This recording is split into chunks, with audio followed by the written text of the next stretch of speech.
छत्रपती शाहू मिल्सच्या जागेत राजर्षी शाहू महाराजांचं स्मारक आणि टेक्स्टाईल टुरिझम हबला तत्वतः मान्यता. छत्रपती शाहू मिल्स ताळाच्या ओघात बंद पडली. या गिरणीच्या स्थापनेमागे राजर्षी शाहू महाराजांचे अनेक दूरदृष्टीचे आणि कल्याणकारी उद्देश होते. संस्थानातील जनतेने स्वतःच्या पायावर उभे राहावे या उद्देशाने त्यांनी या मिल्सला स्वतःची जागा व आर्थिक पाठबळ देऊन चालना दिली.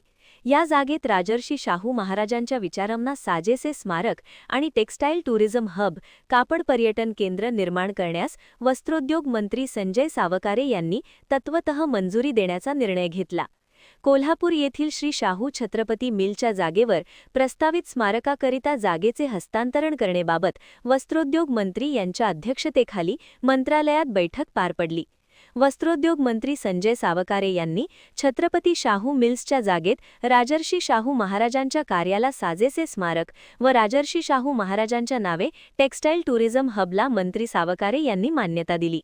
या बैठकीस पालकमंत्री प्रकाश आबिटकर, राज्य नियोजन मंडळाचे कार्यकारी अध्यक्ष राजेश क्षीरसागर, आमदार अमल महाडिक, प्रधान सचिव अनुष्का सिन्हा, वस्त्रोद्योग महामंडळाचे व्यवस्थापकीय संचालक श्रीकृष्ण पवार, आयुक्त के मंजुलक्ष्मी, वस्त्रोद्योग महामंडळाचे आयुक्त संजय दैने, सामान्य प्रशासन विभागाचे सचिव आदी अधिकारी उपस्थित होते. महान कार्य न्यूजसाठी सुभाष गायकवाड, कोल्हापूर.